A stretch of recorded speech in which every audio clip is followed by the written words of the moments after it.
அருட்பெரும் ஜோதி அருட்பெரும் ஜோதி தனிப்பெரும் கருணை அருட்பெரும் ஜோதி கிடந்தாலும் ராமலிங்கம் என்பேன் கிடந்தாலும் ராமலிங்கம் என்பேன் கிடந்து எழுந்து நடந்தாலும் ராமலிங்கம் என்பேன் பசியோடு பிடி அடர்ந்தாலும் ராமலிங்கம் என்பேன் அந்த அந்தகனா தொடர்ந்தாலும் ராமலிங்கம் என்பேன் என்னை சொல்லிலே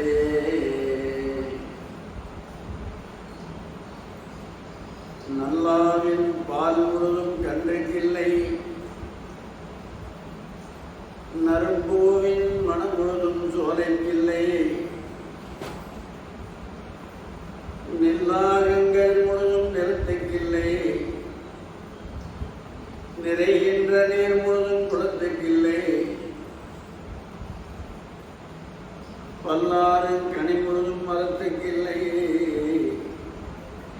பன்னரம்பின் முழுதும் யாழுக்கில்லை எல்லாமே பிறர்க்கு உழைக்க காணுகின்றேன் எவ்வாழும் பிறர்க்கு உழைக்க வேண்டும். ஓம் பெரியார்களே, எல்லாம் அல்ல அருட்பெருஞ்சோதி ஆண்டவருடைய தனிப்பெரும் கருணையினாலே நாம் எத்தனையோ செல்வங்களை சம்பாதிக்கிறோம், அதையெல்லாம் விட்டு போயிடும். நம்ம கூட வாழ செல்வம் செவிக்கிறது. செவியின் வழியாக எதை கேட்டு உள்ளத்தில் பதிவு பண்ணுறீங்களோ, புத்தகத்தில் இருக்கிறத பார்த்து படித்து நீங்கள் எதைய மனசில் பதிவு வைக்கிறீங்களோ அது உங்கள் கூட வரும். அதாவது ஞானிகள் சொல்லியிருக்கிறாங்க, தேவாரம், திருவாசகம், திருவருட்பா, இதெல்லாம் மகான்கள் சொன்னார். அதில் எந்த சந்தேகம் கொள்ளக்கூடாது. ஒரு பொருளை இது உண்மையா பொய்யா அப்படின்னு கண்டுபிடிக்கிறதுக்கு 3 வழி சொல்லிக்கிறாங்க. 3 வழி. அதில் ஒன்று என்னன்னா அனுமானம். அனுமானம்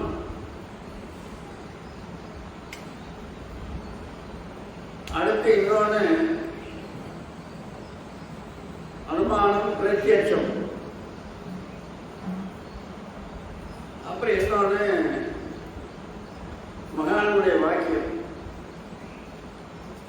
இப்போ அனுமானம் என்னன்னா,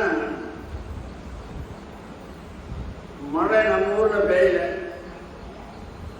எங்கேயோ பெய்ஞ்சு நம்ம ஊர் ஆற்றுல தண்ணி வருது. அப்போ எங்கேயோ மழை பெய்யுதுன்னா நம்ம கற்பனை பண்ணிக்கலாம்.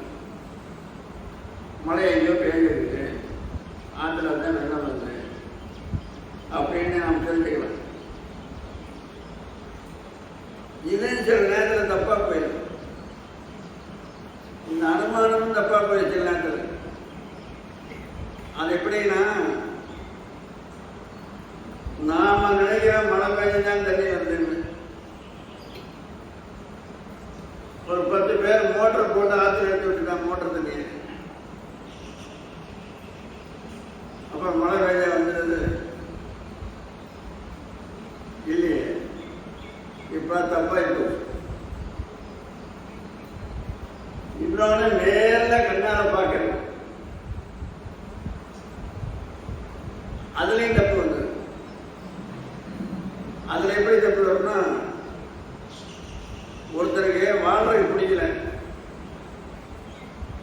ஏன் நாம் இந்த உலகத்தில் வாழ்ந்துட்டு நாம கத்தியில குத்திட்டு செத்து போனான் அப்படின்னு கத்தி எடுத்து வயிற்றுல குத்தினான். அவனை ரோட்ல விழுந்துட்டான். ரோட்ல விழுந்துட்டு துடிக்கிறான். அதை பார்த்த ஒருத்தன் போய் இப்படி ரோட்டில் விழுந்துட்டானே அப்படின்னு அவனை போய் கையை பிடிச்சி கட்டி கையில் பிடிச்சான். போலீஸார் வந்து பிடிச்சான். ஏன்டா அவன் குத்துறீங்க? அந்த கட்டி குத்துறவன் கேட்டு போயிட்டான். அவன் உயிரோடு இருந்தா கூட சொல்லுவேன், நான் தாங்க என்னைய குத்திட்டேன் அப்படின்னு சொல்லுவேன். அவன் கட்டி போயிட்டான். இப்ப இதுவும் பொய்யா போச்சு. அனுமானமும் பொய்யா போயிரு, பிரத்யட்சமும் பொய்யா போயிரு. அதனால காதால கேட்டதும் பொய், கண்ணால பார்த்ததும் பொய், தீர விசாரிப்பதே மெய் அப்படின்னு சொல்லியிருந்தாங்க. அப்ப இதில் எது உண்மையானதான் அருளாளருடைய வாழ்க்கை. திருதற்பார் வள்ளலார் சொல்லிக்கிறாருன்னா அதுக்கு எந்த அப்யூஷனே கிடையாது. தேவார நிர்வாசத்தில் சொல்லிக்கிறாங்கன்னா அதுக்கு எந்த கருத்து நீ வந்து யார் இன்னும் போய் சந்தேகப்படக்கூடாது. அதுதான் ஆகம பிரமாணம்னு அதுக்கு பேர். ஆகம்னா தேவாரம், திருவாசகம், திருப்புகழ், திவ்ய பிரபந்தம் எத்தனை ஞானிகள் சொல்லியிருக்கிறாங்களோ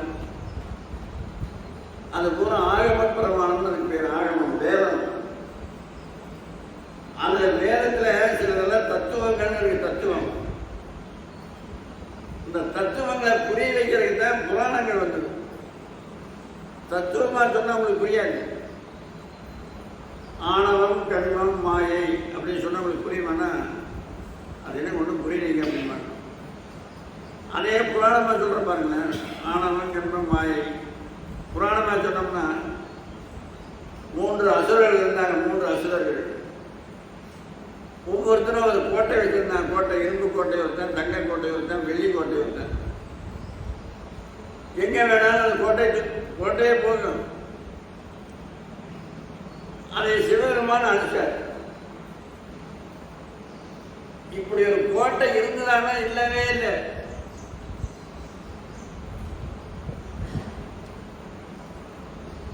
இந்த ஆணவம், கண்மம், மாயை 3ஐயும் புரிய வைக்கிறதுக்காக அப்படி ஒரு கதை சொல்லி வச்சாங்க. ஆணவம்ங்கிறது இரும்பு மாதிரி. இரும்ப சீக்கிரமா ஊக்க முடியுமா? மூட்டை மூட்டையை கறியை கொட்டி கொலையை வச்சு ஊதும். அப்பதான் இரும்பு உருக்கும். ஆணவ மரம் அவ்வளவு கேடி உறுதியான ஆணவ மரம். ஆணவத்தில் நீ யார் என அறியாய் வள்ளலார் சொல்றார். ஆணவத்தில் நீ யார் என அறியாய், நின் எதிரில் நின்றவரை நீ யார் என நீண்டதையே அப்படிங்கிறார் வள்ளல் பெருமான். அதனால ஆணவம் அவ்வளவு உறுதியான இருப்பு போல. அடுத்தது வெள்ளி, கர்மம். அதுக்கு இந்த இரும்புக்கு கொட்டுற மாதிரி கறி கொட்ட வேண்டியதில்லை. கொஞ்சம் விரைவு போடோட இருந்தாலும் இவ்வளவு வேண்டியதில்லை. கறி போட்டாங்க போதும், கொஞ்சம் அதிகமாக தேவைக்கு அவ்வளோதான். அடுத்தது மாயை, தங்கம். அது மோதுவே கறி போட்டு உப்பு ஊதுனா போதும், நேசம் இருக்கு. அதில் முதல்ல நமக்கு போக வேண்டியது ஆணவம் தான். ஆணவம் ஒன்று போயிட்டா, ஆணவம் அப்படின்னு என்னன்னா நானுங்கிறது ஆணவம். இது மமகாரம்னு பேரு. அகங்காரம், அகங்காரம். அப்புறம் இது இந்த வீடு யாரு, இந்த நிறம் மாறுதுன்னா இது என்ன இருக்கிறோம், இது மமகாரம். இந்த ரெண்டும் போகணும். இந்த புராணங்கள் இருக்கிற புரிய வைக்கிறக்காக இப்படி எல்லாம் கதையெல்லாம் சொல்லி வச்சாங்க. இந்த புராணங்களை எல்லாம் பெரிய புராணம் ஒன்று உண்மையா நடந்தது. அவங்க வாழ்ந்த வீடு, அவங்க இருந்த ஊரு, அதெல்லாம் இன்னும் இருக்கு. கந்த புராணம் எல்லாம் 100க்கு 100% நடக்காது. அவர் கட்சியப்ப சிவாச்சாரிய கந்த புராணத்தில் சொல்றாரு, இந்த அசுரரை எல்லாம் அழிக்கிறதுக்கு முருகன் இப்படி படைகளெல்லாம் கூட்டிட்டு வந்தா முடியுமா அப்படின்னா அவரே சொல்றாரு, சூரனே முதல்வோதம்மை இமைப்பினில் தொலைக்க முன்னில் மூரலார் அடுவான். இந்த அசுரர்களை எல்லாம் அழிக்கணும்னு நினைச்சாங்கன்னா நேச ஒரு சிரிப்பு திருச்சன் அப்போது அழிச்சு மறந்து போயிடுவாங்க. அப்புறம் ஏன்டா இங்கே வந்தாங்கன்னா நமக்கு புரிய வைக்கிறதுக்காக, நமக்கு புரிய வைக்கிறதுக்காக அப்படி கதை சொல்லி வச்சாங்க. கந்த புராணம்லாம் நடந்ததே கிடையாது. சிவதத்துவம் பூரா தான். கந்த புராணத்தில் இருக்கிற புழுகு எந்த புராணத்திலையும் இல்லைன்னு ஒரு பழமொழி இருக்கு. கந்த புராணத்தில் இருக்கிற புழுகு இல்ல, கந்த புராணத்தில் இருக்கிற பொருள், கந்த புராணத்தில் இருக்கிற பொருள் எந்த புராணத்திலையும் கிடையாது. அப்படி இருந்துன்னா கந்த புராணத்துக்காக மன்னரால் ஒரு பாட்டு பாடுறாரு. இவர் பாடுவாரா? நிச்சயமா பாட மாட்டார். தெய்வமணி மாலையே ஈனமங்கே செய்த தாரகனை, தாரகாசுரன் 1000 இலக்கம் ஒரு சிங்கமுகனை, என்னறைய திறன் பெற்ற சூரனை, அதான் சூரன் அப்புறம் தாரகாசுரன், இவங்க நீ எப்படி ஆட்கொண்ட அப்படின்னு கேட்கிறாரு. என்னறைய திறன் பெற்ற சூரனை, 1000 இலக்கம் ஒரு சிங்கமுகனை, இப்படியெல்லாம் ஏன் பாடம் வைக்க அவங்க பாடம் வைக்க அந்த பாட்டு ஆரம்பமாகும். பெருமாள் அப்படி பாடுவாரா? அந்த ஆணவம் கர்மம் மாயை, சூரபக்கம் வந்து ஆணவ மலம், அப்புறம் தாரையா சூரம் மாயா மலம், அப்புறம் வந்து கர்ம மலம். இந்த 3 என்ன சாமி உருவகிக்கிறாங்க. அதில் நம்முடைய நாட்டில் இருக்கிற பெருமை என்னன்னா, இந்த உலகத்தில் நாம் எதை எதை அனுபவிக்கிறோமோ அது பூரா பெண்களுடைய பேரால் தான் இருக்கு. நமக்கு என்ன வேணும்? முதல்ல அறிவு வேணும். அதுக்கு பெண்ணு தான், சாமி பெண்ணு தான், சரஸ்வதி. அப்புறம் செல்வம் வேணும், அதுக்கு மகாலட்சுமி. அப்புறம் சாப்பாடு வேணும், அதுக்கு தானியலட்சுமி. அப்புறம் குழந்தை வேணும், அது சந்தானலட்சுமி.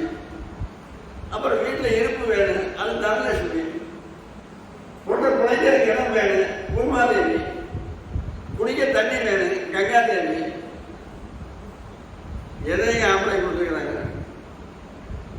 எல்லாமே பெண்கள் பேர் தான் இருக்கு. அப்ப அந்த நம்முடைய நாடு எப்படிப்பட்ட நாடா இருக்கும் பாருங்க. தாய் குலத்துக்கு அவ்வளவு பிறப்பு கொடுத்துருக்காங்க.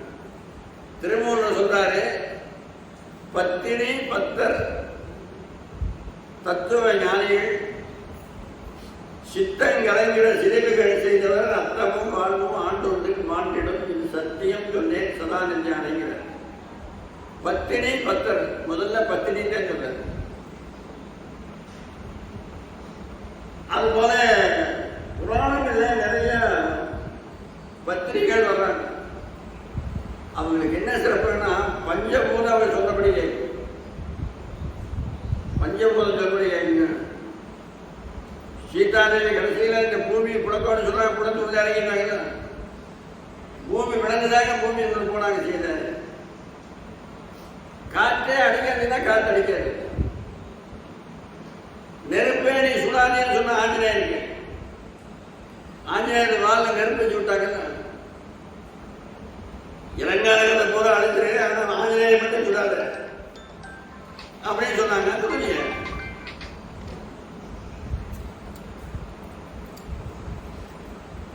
அதுபோல பஞ்சபூதமா அவர்கள் சொன்னபடி கேட்கும். அதுல சில கற்பனைகள் சில பேர் நம்மளால முடிவு காண முடியாத கற்பனைகள் பல இருக்கு. எந்த கோணத்தில் பார்த்தாலும் அது ஒரு முடிவு காண முடியாது. அப்படிப்பட்ட சில கற்புக்கடிகள் வாழ்ந்துக்கிறாங்க. இந்த ராமபிரான் இந்த மன்னோதயத்துக்கு வந்தாருங்க. ராமன் கடவுள் அவதாரம் அப்படின்னு எத்தனை பேருக்கு தெரியும்னா 7 பேருக்கு தான் தெரியும்.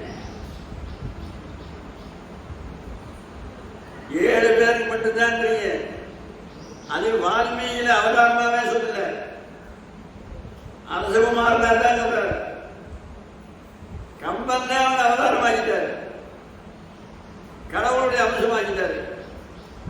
வைகுந்தத்தில் இருக்கிற பெருமாள் இங்கே வந்துட்டாருன்னா அப்புறம் அங்கா இருக்கிறது. வைகுந்திலிருந்து பெருமாள் இங்கே வந்து ராமராஜ் பிறந்த அப்புறம் அங்க வேணா அங்க ஒரு கிழமை வேணும்ல. அதுக்காக என்ன சொன்னா, பெருமாளுடைய ஆற்றல்ல 8ல் ஒரு ஊர் தான் ராமனா வந்தது. 8ல் ஒரு ஊர், 7 ஊர் அங்க இருக்குது. எங்க வைகுண்டத்திலே இருக்கு. ஒரு ஊர்ல இங்க வந்தது. அதுல அகலிகை, அகலிகைன்னு ஒரு சிலர் கேள்விப்பட்டிருப்பீங்க. வாங்க பாருங்க, முரளிவரன், கார்த்திகை, சுசீந்திரன்,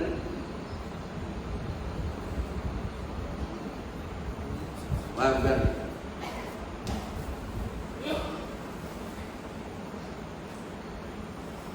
அகலிகை எல்லாரும் தெரியும்.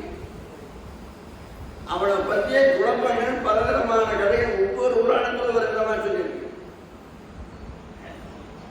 அது ஏன் இப்ப நாங்க சொல்றோம்னா, நாங்க எந்த கோணத்தில் செஞ்சுச்சோம் அப்படியே இருக்காங்க. இப்ப ராமன், ராமாவதாரம், ராமன் அவதாரம்னு 7 பேர் தான் தெரியும் சொல்லும்போது, அந்த 7 பேர் யாருன்னா வசிட்டருக்கு தெரியும். ஏன்னா அவங்களுடைய இருந்து அங்கே இருந்தாங்க. அப்புறம் விஸ்வாமித்திரனுக்கு தெரியும். அப்புறம் கௌதம முனிவருக்கு தெரியும். கௌதமனுடைய மகன் சதானந்தனுக்கு தெரியும். அப்புறம் ராமன் இங்க வாழைக்கு புத்திர பயணி யாரை செஞ்சாங்க, கலைக்கோட்டு மாமுனிவன், அவனுக்கு தெரியும். அப்புறம் 10 வாசலுக்கு தெரியும். அப்புறம் அகத்தியருக்கு தெரியும். இந்த 7 பேர் தான் ஞாபகமா வச்சிருக்கோம். ராமன் யாராருக்கு அவதாரம் தெரியும்னா இந்த 7 பேருக்கு தான். அதாவது வசிட்டர், விஸ்வாமித்திரர், கௌதமர், சதானந்தர், பரத்வாசர், கலைக்கோட்டு முனிவர், அகத்தியர். இந்த 7 பேருக்கு தெரியும். இந்த 7 பேரு என்ன பண்ணாங்கன்னா தெரிஞ்சு 7 பேரு ஒரு பொறுப்பெடுத்துட்டாங்க. ராமன் அவதாரம் எப்படி காட்டுறது உலகத்துக்கு, ராமன் அவதாரம் எப்படி காட்டுறது உலகத்துக்கு, அதுக்கு நீ எதன் மூலமா நீ விளக்குற அப்படின்னு ஒருத்தரா பேசி முடிவு பண்ணாங்க. அப்படி பேசி முடிவு பண்ணி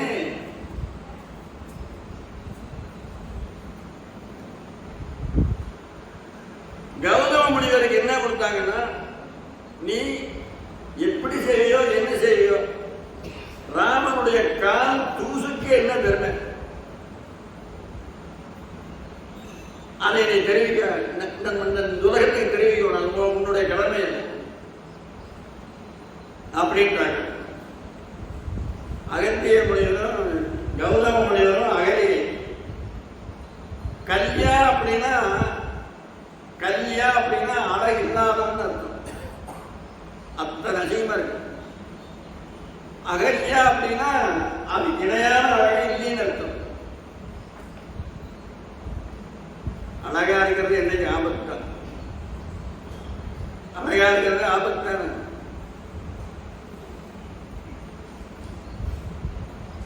கல்யாண அழகு இல்லாதவ, அகல்யான அழகு இல்லாதவங்க அணுத்துணை இல்லாதவங்க. அப்படி அவ்வளவு அழகு. அருணகிரிநாதன் திருப்புகழ் சொல்ற மாதிரி கருத்த குடல், முடி கருப்பா இருக்கு, வெளுத்த நகை, பல்லு விளவிலே இருக்கு, சிரித்த முகம், மூஞ்சி எப்ப பார்த்தாலும் புன்முறவோடு இருக்கணுங்க, சிரித்த முகமா இருக்கணும், வாழைப்பூவாட்டு இருக்கக்கூடாது, தாமரை பூவாட்டு இருக்கணும். வாழைப்பூ எப்படி இருக்கு, எப்ப பார்த்தாலும் தொங்கிட்டு இருக்கு, அப்படி இருக்கக்கூடாது, சிரித்த முகமா இருக்கணும். சிரிப்பினால 170 நோய் போகுது, இன்னைக்கு கண்டுபிடிச்சிருக்காங்க. சிரிப்பினால 170 நோய் போகுதுங்க. அருளாளர் வரலாறு சிரிச்சிருக்காரு, திருநாள் சிரிச்சிருக்கிறாரு, எத்தனையோ பேர் சிரிச்சிருக்கிறாங்க. சிரிப்பார், கழிப்பார், தேனிப்பார், திரண்டு திரண்டு உன் திருவார்த்தை விரிப்பார், கேட்பார், மெச்சுவார். திருவாசகத்தில் சொன்னார், சிரிப்பார், கழிப்பார், தேனிப்பார், திரண்டிருந்தவும் திருவார்த்தை விரிப்பார் கேட்பார் மெச்சுவார் பொன்னம்பலத்தாலும் பொதுவாய் என்பார். அப்படி சிரிக்கிறது நல்லத, தப்பே கிடையாது, சிரிக்கலாம். அதுபோல சிரிச்ச முகமா இருக்கணும். கருத்த குடல், விழுத்த நகை, சிரித்த முகம், சிறுத்த இடை, நெற்றி, இடை, பாதம், இந்த 3 பெண்களுக்கு சிரிசா இருக்கணும். அது சாமுத்திரிகா சட்டம். நெற்றி சிரிசா இருக்கணும். எங்களுக்கான நெற்றி அகலமா இருக்காது. நெற்றி சிரிசா இருக்கணும், இடை சிரிசா இருக்கணும், கால் சிரிசா இருக்கணும். எங்களுதெல்லாம் ஒரு அடி நீளம் கால், அப்படி இருக்கக்கூடாது, சின்ன காலாக இருக்கணும். அந்த அழகு போகுது. அதாவது ஒருவனுக்கு ஒருத்தி, இதாங்க கற்பு, வேற ஒன்றும் இல்லை. மகாத்மா காந்தியடிகள் கிட்ட போய் திருமணம்னா என்னன்னு கேட்கிறாங்க. திருமணம்னா என்னங்க அப்படின்னு. அதுக்கு அவர் சொல்றாரு, சத்திய சோதனை எழுதுறாரு. அவர் எழுத்துட்டே நாங்கள் சொல்றோம். காட்டாற்று வெள்ளம் போல் பொங்கி எழும் இளமை வெறி. புரியலைங்களா சொல்றது? காட்டாறு திடீர்னு மழை பெஞ்சு வெள்ளம் வந்து வரும், அதுக்கு பேர் காட்டாறுன்னு பேரு. ஜீவநதினே எப்பொழுதும் தண்ணி ஓடிட்டு இருக்கு. காட்டாற்று வெள்ளம் போல் பொங்கி எழும் இளமை வெறியை அமைதிமிக்க நீரோடையாக்கி அதில் ஆணும் பெண்ணும் தன் வாழ்நாள் முழுவதும் நீந்தி கழிக்க சமூகம் எழுப்புகிற அணைக்கட்டுத்தான் திருமணம். சத்திய சோதனையில் எழுதுறார். ஒருவனுக்கு ஒருத்தி, ஒருத்திக்கு ஒருவன் என்பது திருமணத்தின் கோட்பாடு. இப்ப புறா இருக்குல்ல, புறா, ஒரு ஆண் புறா குஞ்சு பெருசாகி ஒரு ஆண் புறா ஒரு பெண் புறாவோட சேர்ந்ததுன்னா அந்த உயிரோட வரைக்கும் அந்த 2 தான் வரும். எந்த சந்தேகம் கொள்ளாதீங்க, வேற எதுக்கே போகாது. அதுலேயும் வெண்புறா என்ன செய்ய, வெண்புறா சாம்பல் புறா வேற. வெண்புறா என்ன செய்யும்னா, ஆண் புறா இறந்து போனா பெண் புறா இறையிலுக்காம உட்கார்ந்து இறந்து போயிடும். பெண்புறா இறந்து போயிடும், ஆண் புறா இறந்து போனா. பெண்புறா இறந்து போனா ஆண் புறா கண்ணாடி துண்டுகள் விழுங்கிட்டு செத்து போயிடும். அதுக்கு பிறகு அது வாழாது. அது புறம் போகாதனால்தான் புறாவினே பேரு. புறம் போகாதது. அதை விட தேனி இருக்க, தேனின்னு ஒரு ஊரே இருக்கு. அது இல்லை, தேன் எடுக்கிறது வண்டு, தேன் வண்டு. அது ஒரு பெண்ணோட ஒரு நாளைக்கு தான் சேரும். ஒரு நாளைக்கு சேர்ந்ததுன்னா அதோட செத்து போயிடும், நான் செத்து போயிடும். அப்புறம் அது உயிரோட வாழ்றதே இல்லை. அப்பவே இறந்து வந்துடும். இந்த பெண் தேடி இருக்க, அது உயிரோடு இருக்க வரைக்கும் குஞ்சுகளை போட்டே இருக்கு. அவ்வளவுதான். அப்படி கற்பு இருக்குது. அதான் ஒருவருக்கு ஒருத்தி. சீதை எப்படி ராமனுக்கும் அதுபோல அவங்க கணவனுக்கு அடங்கி வாழ்வாங்க. கணவனானப்போ சீதை தூக்கி போனானுங்க ராவணன். அப்போ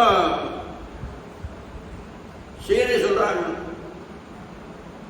நான் ஒரு வார்த்தை சொல்லியிருந்தேன்னா எல்லா உலகமும் அழிஞ்சு போயிடும். ஒரே சொல்லாத போயிருப்பேன். எல்லை நீத்த உலகங்கள் யாவையும் ஒரு சொல்லி நான் சொல்லுகிறேன். எல்லையில்லாத உலகம் முழுவதையும் ஒரே சொல்லாத என்னால் அழிக்க முடியும். ஆனா நான் ஏன் அதை செய்ய தெரியுமா? நான் செஞ்சேன்னா என் கணவனுக்கு பெருமை இல்லாமல் போயிடும். என்னை ஒரு அயோக்கிய பேர் வந்து தூக்கிட்டு போனான்னா என் கணவன் வந்து என்னை மீட்டு போகணும். அதுதான் எனக்கு பெருமை. அது தூயவன் மில்லின் ஆற்றலுக்கு மாசு என்று வீசினேன். என்னுடைய கணவன் கையில் வச்சுக்கிற வில்லுக்கு அவமானத்தை தேடக்கூடாது, அதனுடைய பெருமை இவனுக்கு தெரியாம போயிடும். அப்ப எவ்வளவு அடக்கமா இருக்கிறாங்க பார்த்தீங்களா? அதுவோ இன்னொன்னு, கற்புங்கிறது ஆண் பெண் இருபால இருக்குமே. பெண்ணுக்கு மட்டும்தான் இன்னைக்கு கற்புன்னு சொல்றாங்க, அதெல்லாம் கிடையாது. ஹரிச்சந்திர புராணத்துல அதாவது ஒரு காட்டுல போயிட்டு இருக்கிறாங்க. காட்டுல நெருப்பு பிடிச்சி எரியுது, சுத்தி நெருப்பு வளர்ந்துட்டு வருது. அந்த நேரத்தில் என்ன நெருப்பு இப்படி வருதாங்கிறாங்க. அப்ப அங்க வாரா விஸ்வாமித்திர முனிவன், இந்த நெருப்பில் நீங்க யாராவது ஒருத்தர் விழுந்து இறந்து போனீங்கன்னா இந்த நெருப்பு அவிஞ்சு போயிருக்கிறேன். யாரு போய் விழுகிறது? உடனே சந்திரவதி என்ன செஞ்சிருக்கலாம்? இவரால் தானே இத்தனை வேலை வந்தது, அரசியல்னால பொண்ணு சொல்ல தள்ளி விட்டுலாம் அப்படின்னு நினைச்சிருக்கலாம, நினைக்கல. ஒவ்வொருத்தரா முதல்ல சந்திரவதி போறாங்க, நான் போய் விழுகிறேன், தடுத்து நிற்கிறேன், வேண்டாமா. அரிச்சந்திரன் போறாங்க. அப்ப அவங்க சொல்றாங்க, நீங்க விழுந்து இறந்து போனா வாங்கின கடனை கொடுக்கறதுக்கு பயந்துட்டு நெருப்பில் விழுந்துட்டான்னு கெட்ட பேர் வந்துடும், நீங்க இருந்து உண்மையை காப்பாற்றணும் அப்படின்னு சொல்லி அவனை தடுத்து நிற்கிறாங்க. மகன் போறான், அவனையும் தடுத்து நிற்கிறாங்க.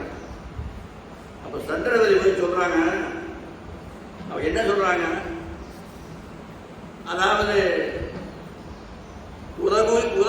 உலகுயிர்க்கலாம் பசுபதி ஒரு முதலினி, எல்லா உலகத்துக்கும் இறைவன் ஒருவனே என்பது உண்மையானால் அந்த உண்மையை நானும் என்னுடைய கணவனும் தவறாம கடைபிடித்தது உண்மையானால்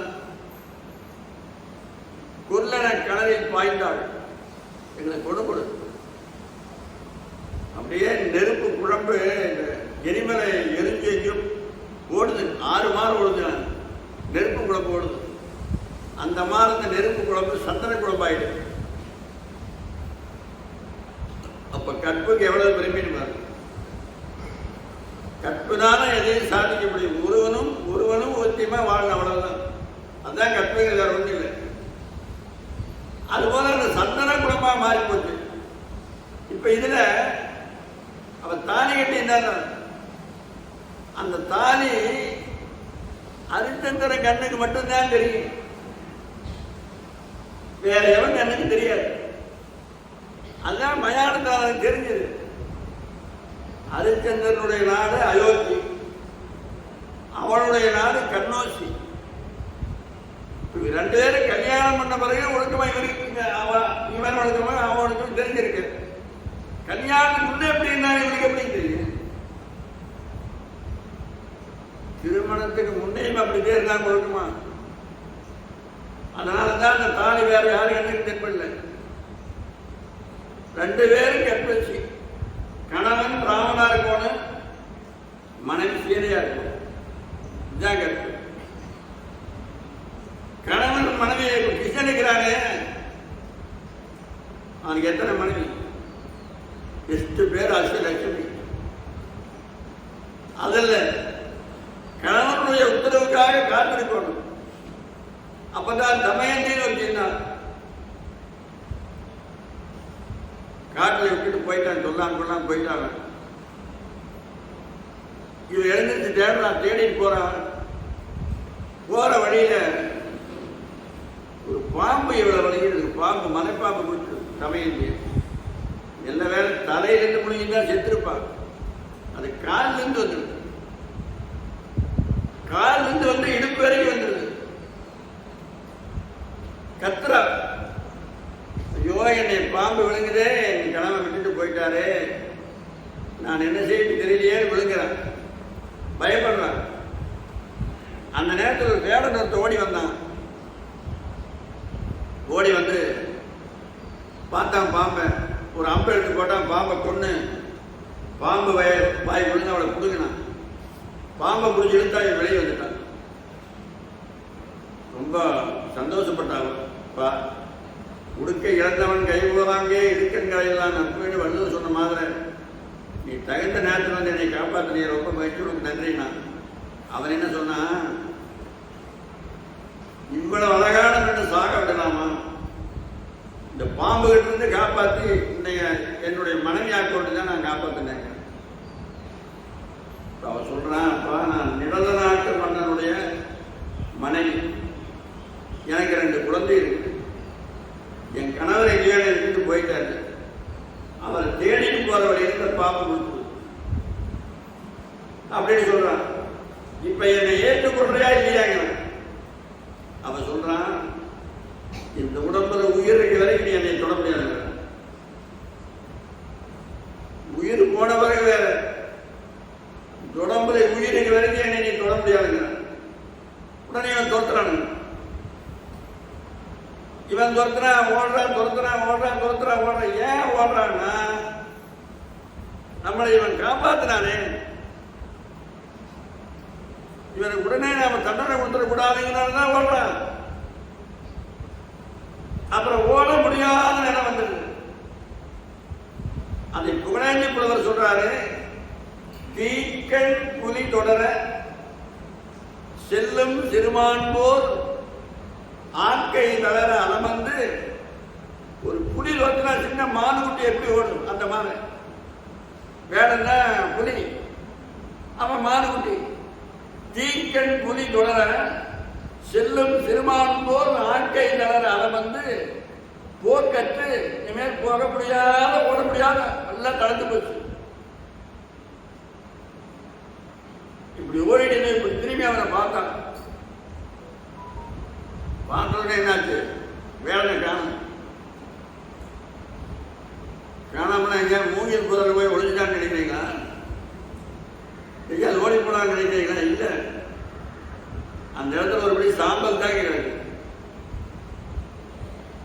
முடியுடைய மன்னரும் மற்றும் உள்ளோரும் பட்டினத்தார், முடியுடைய மன்னரும் மற்றும் உள்ளோரும் முடிவில் ஒரு பிடி சாம்பலாய் வெந்து மண்ணாவது கண்டும் இந்த படிசார்ந்த வாழ்வை நினைவதெல்லாம் பொன்னின் அம்பலவன் அடிசார்ந்து நாம் விழ வேண்டும் என்று எதிர்வாரில்லையே அப்படிங்கிறார். தீக்கண் புரிதொடர செல்லும் திருமான்போர் ஆட்கைகள அளவந்து போக்கென்று சீரா விழித்தாள்.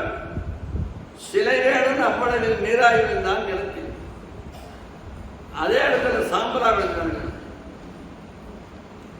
தேவாலய முருகப்பெருமான் பள்ளி நாயை கூட்டிட்டு ஓடுறாரு. நாரதர் போய் சொன்னாரு, நாரதர் கனகத்தில் கண்டேன் ஒரு கனியை உனக்கே ஆகும் என்று எண்ணி வந்தேன் நீயே அப்படிங்கிறாரு. கானகத்தில் ஒரு கனி கண்டையா? ஆமா, அது ரொம்ப உயரமா இருந்தா. எட்டாத கொம்பில் இருந்திடில் அக்கடியை எப்படி கொய்திடுவேன், 8 படிக்கு உம்முண்டும் அதை பற்றி பறித்திடலாம். மிக்க மேன்மையுள்ள கணிக்கு மேலும் குறிகள் உண்டோ, உங்கை 2 உண்டும் கோதிலா கண்கள் உண்டும், பெண்களுக்குள்ள குறிகள் இருப்பதால் பேசுமோ வாய்ந்திருந்து, ராகம் பெண்களுக்கெல்லாம் சுவை தருமே அந்த பைங்கினி வாய் திறந்தால் அப்படிங்கிறாங்க. முருகப்பெருமான் கூட்டிட்டு போறாரு. வேடர்களுக்கு தெரிஞ்சு போச்சு, அத்தனை வேடர்களை பிள்ளை அம்பை எடுத்து தோச்சிட்டு வராங்க, அத்தனை பேர் தோச்சிட்டு வராங்க. முருகன் எப்படி திரும்பி பார்த்தாரு, எல்லாம் கீழே வந்துட்டாங்க. திரும்பி பார்த்தா சிரிச்ச கூட இல்லை. அப்பதான் சிரிச்சு 30 தெளிச்சாரு. இவர் சிரிச்சுன்னா சாம்பலாயிருப்பாங்க, சிரிக்கல. திரும்பி பார்த்தா எல்லாம் கீழே கேட்கிறாங்க. போறாரு, ரொம்ப தூரம் போயிட்டாரு. வள்ளியனுடைய அண்ணன்மார 7 பேரு, அவங்க அப்பா கூடுகிற வேலைகள் எல்லாம் செஞ்சுக்கிறாங்க. ரொம்ப தூரம் போன பிறகு வள்ளி அவரை எழுப்பி விட அப்படின்னாரு முருகன். திரும்பி பார்த்தாங்க எழுந்திருச்சாங்க. இப்போ அவளா எழுப்பிருக்கலாம்ல. ஏன் அவன் எழுப்பாம இருந்தானா? கணவன் உத்தரவுக்காக காத்திருந்தான். அதுபோக நம்மளை மீறி ஏதாவது செய்யறான்னு பார்த்தாரு அவரு. இல்லைன்னா இவர்கிட்ட கேட்டுக்கோடு, என்னங்க இன்னைக்கு தானே நான் போய் கல்யாணம் பண்ண போறோம், எங்க அம்மா அப்பா எல்லாம் இறந்துக்கிறாங்களா, எழுப்புறீங்கன்னா கேட்டுக்கலாம்ல. பந்த பாசம் இருக்குதான்னு பாக்குறாரு. பாசம்ங்கிறது ஒரு வழுக்கல் நிறங்குது. பாச அடவிக்குள் செல்லாதவருக்கு அருள் பழுத்தொழுகு தேவதருவே அப்படிங்கிறார் தாய்மானவர். பாசமாகிய காடு தாயே தந்தை என்றும் தரமே கிளை மக்கள் என்றும் நோயே பட்டொழிந்தேன். எனக்கு அதுதான் நோய்கிறார். அப்புறம் முருகப்பெருமாள் வீட்டு போவார். நாதருக்கு எதிர்க்க வந்தாரு. முருகா, என்ன நீங்களே இப்படி கூட்டிட்டு போனீங்கன்னா எதிர்காலத்துக்கிட்ட ஒரு பழக்கமா போயிருங்க. முறைப்படி வேதாகமப்படி கல்யாணம் பண்ணணும். அந்தவர்கள் மந்திரம் சொல்லி மங்கள வார்த்தைகள்லாம் முழுங்க, எல்லாரும் தேவர்கள் எல்லாரும் வரும். கல்யாணம் முறைப்படி பண்ணுங்க. அதே உலகத்துக்கு எடுத்துக்காட்டான வாழ்க்கை வாழணும். நீங்களே அப்படி கூட்டிட்டு ஓடிடக்கூடாது.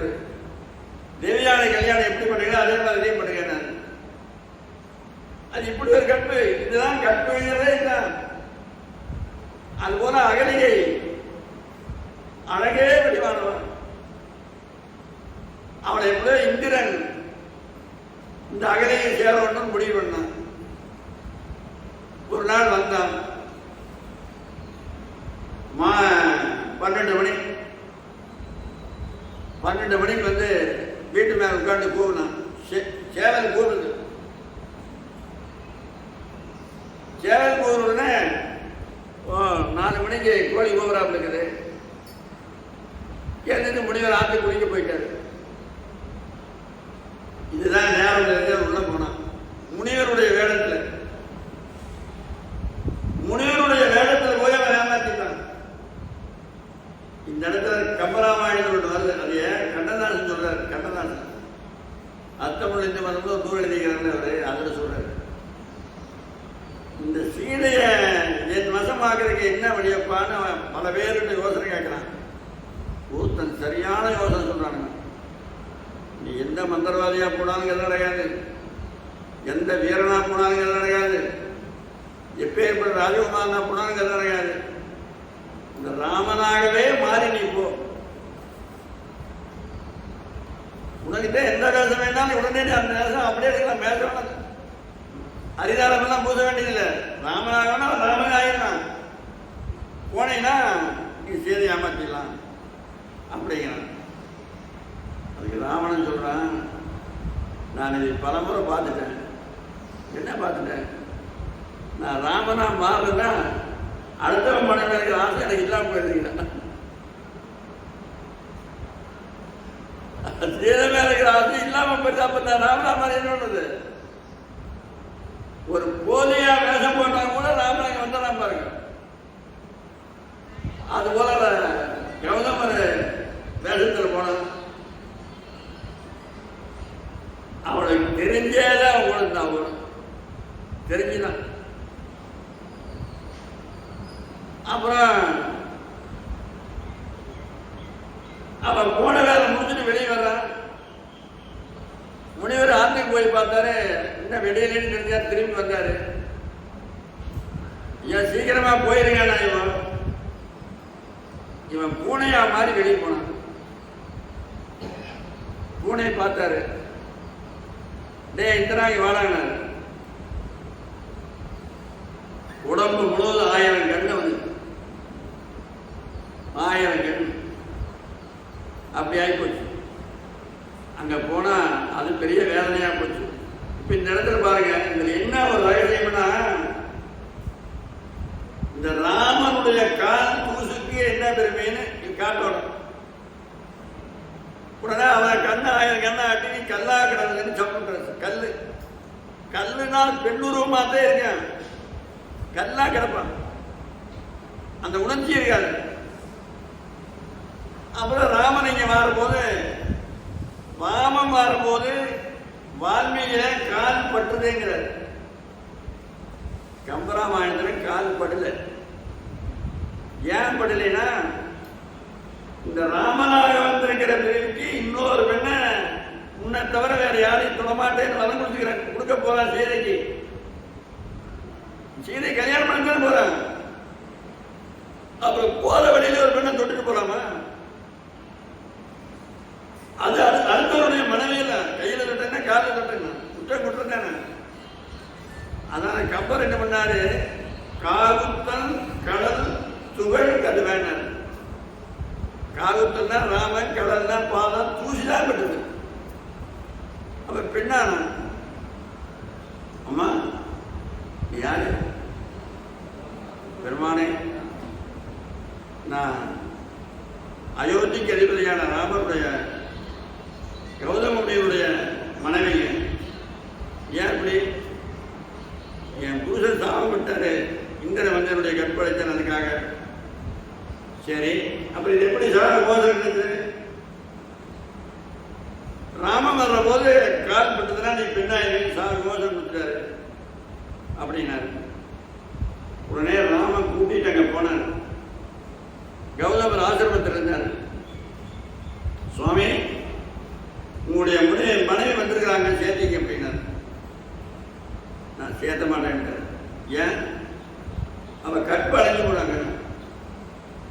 கற்பு அடைஞ்சா நான் சேர்த்த மாட்டேன். அதை தான் நீங்க தண்டனை கொடுத்துட்டீங்களே. எத்தனாயிரம் வந்து கல்லா கிடந்தான், அப்புறம் என்ன கண்ணா?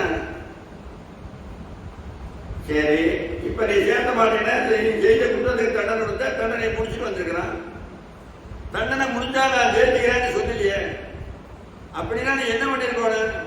நிரந்தரமா கல்லாக இருக்குன்னு சொல்லியிருக்கணும். ராமன் கால்பட்டா பெண்ணாமான்னு ஏன் சொன்ன? அப்ப பெண்ணாய் இந்த பெண்ணை அனாதையா கால்பட விட்டு போறேன், எனக்கு பாவம் வராதா அப்படின்னாரு. நான் பெண்ணானா ரெண்டாவது சேர்த்துக்கிறேன்னு நான் சொல்லி அந்த உன் மனைவி தான் நான் அப்ப ரெண்டாவது கல்யாணமா பண்ண போறேன், அவசியமா சேர்த்துக்க அப்படின்னாரு.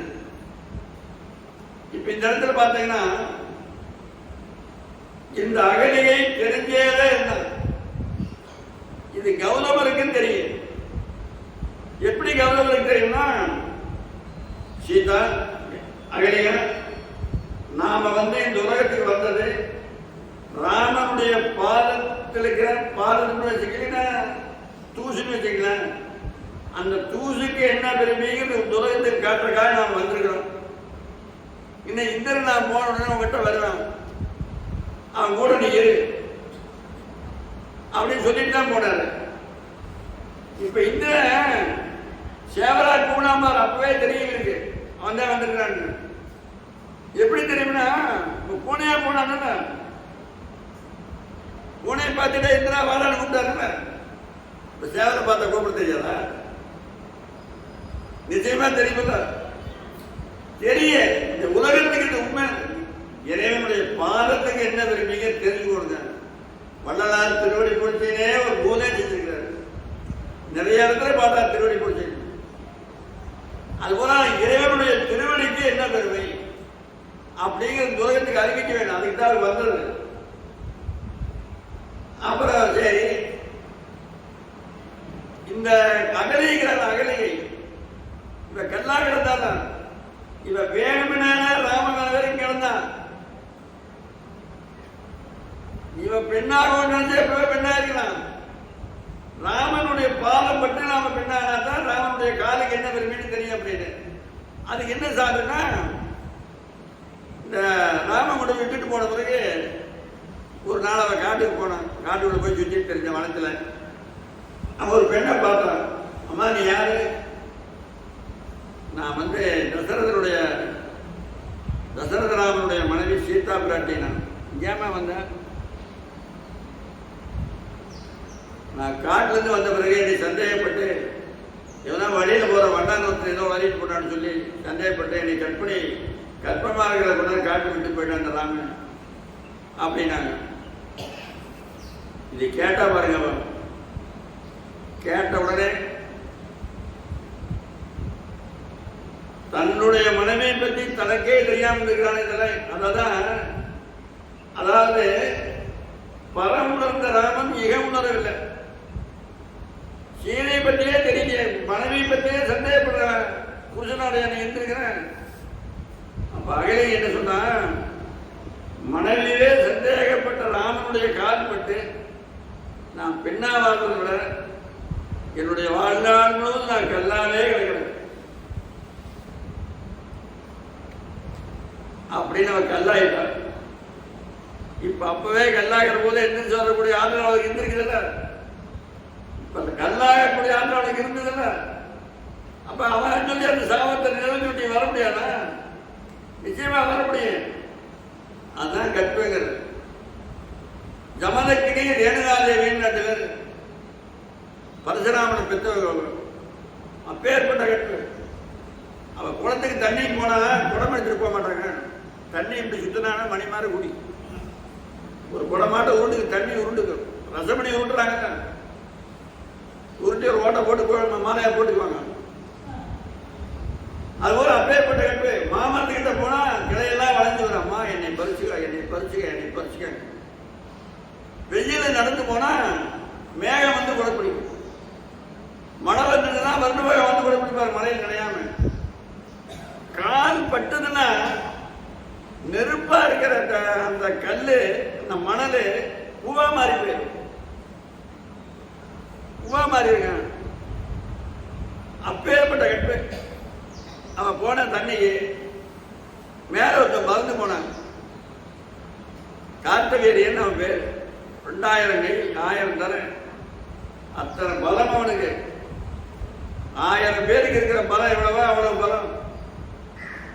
1000 பேர் செஞ்சு செய்யற வேலை ஒரு ஆள் செஞ்சிடணும்.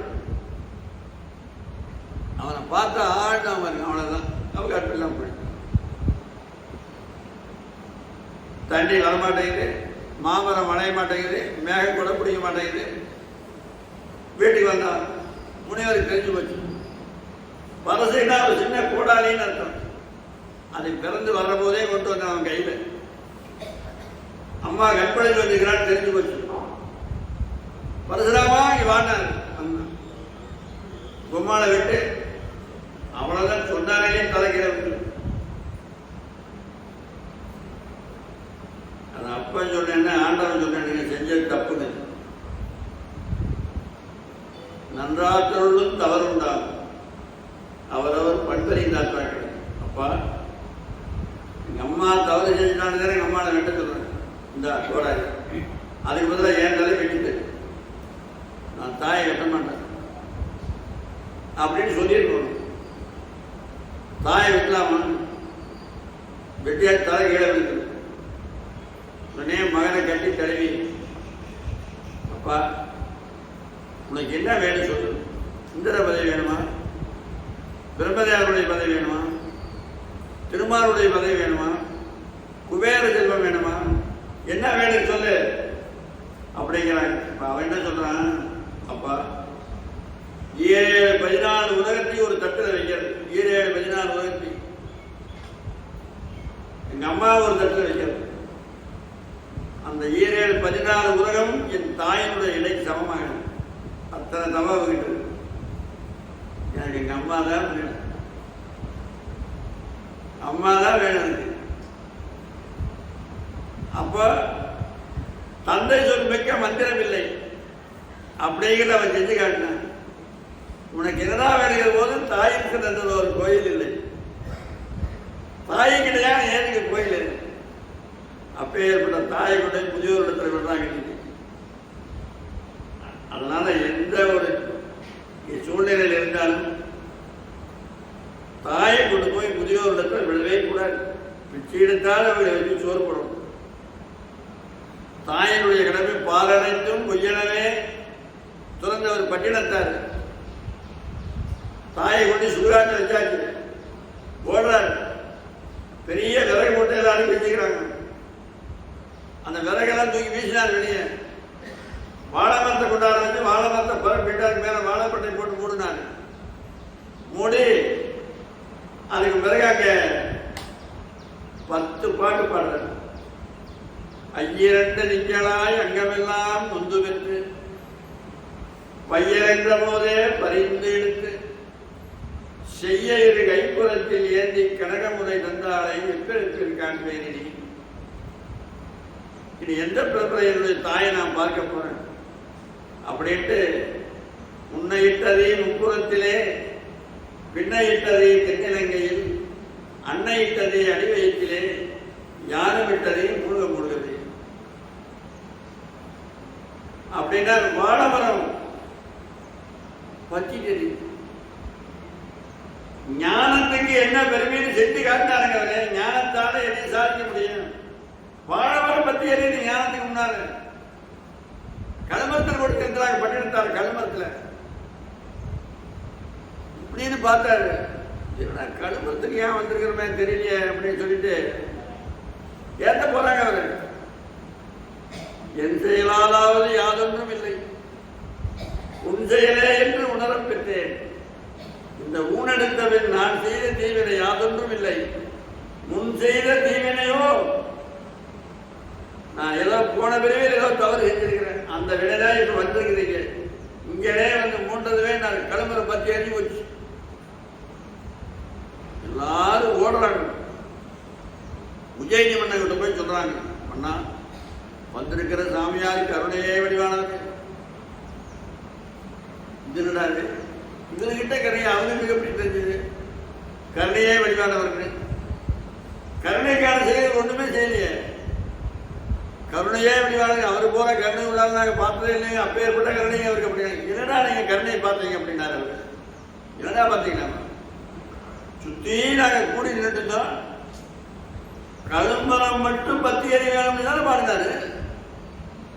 இங்க நிக்கிறதெல்லாம் பத்தி எறி வேணும் பாடினா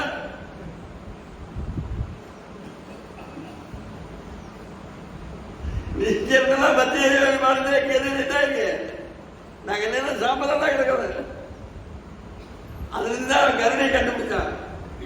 கடவுள் கருணையே வடிவானவர். பாதுகாவன ரிஷிகள் யானை ஏவனாங்க, புலி ஏவனாங்க, மண்டையோட்டை ஏவனாங்க, பாம்பை ஏவனாங்க. இது எல்லாம் முடிஞ்சு வச்சுட்டாரு. அவர் கருணையே வடிவானவரால்தான் முடிஞ்சு வச்சாரு. வீம்புடைய வன்முனிவர் வள்ளலார் சொல்றாரு, வீம்புடைய வன்முனிவர் வேள்வி செய்து விட்ட கொடும் பாம்பையெல்லாம் தோளில் பிரித்தனையே. அந்த கொடிய நாகபாம்பையெல்லாம் தோல்ல போட்டிருக்கிறியே, எனக்கு அது செய்யக்கூடாதான்னு வள்ளலார் கேட்கிறாரு. அதெல்லாம் பிடிச்சி வச்சுட்டாரு. ஏன் பிடிச்சி வச்சாருன்னா, ஒரு மந்திரவாதி ஒருத்தர் ஏவுதான்னா அங்க போய் அந்த வேலை முடியல திரும்பி வந்தா இவரை கொண்டு போடும். ஏதாவது ஒண்ணு திரும்பி வந்தா முடியாத பூரா செத்துருப்பாங்க. அதனாலதான் பெருமான் பிடிச்சி வச்சுட்டாரு. திருவிளையாடல் புராணத்துல நகைத்திட வந்தா நவிசீரன் திரும்பி வாங்கி சிகைத்திரு முடிமேல் வைத்த திண்டெருவு போத்தி எல்லாம் வர வர திரிஞ்சுட்டே பூரா மண்டையோட வந்து பூரா கழுத்துல பாதையா போட்டாரு. பாம்பை பிடிச்சு போட்டாரு. நெருப்பு வந்து கையை பிடிச்சிட்டாரு. எல்லாம் முயலாக வந்து கீழே போட்டு அமைச்சிட்டாரு. முயலாக அது வந்தோம்னா அதுதான் கருணையினுடைய வடிவம். அதுபோல அகத்தியில் கௌதம முனிவர் எதுக்காக வந்தாருன்னா ராமனுடைய பாதத்துக்கிற பெருமை காட்டுற. அதனால்தான் கம்பர் சொன்னாரு, கைவண்ணம் அங்கு கண்டேன் தாடைய வளத்துல கால் வண்ணம் இங்கு கண்டேன். எல்லாரும் சொல்லுவாங்க.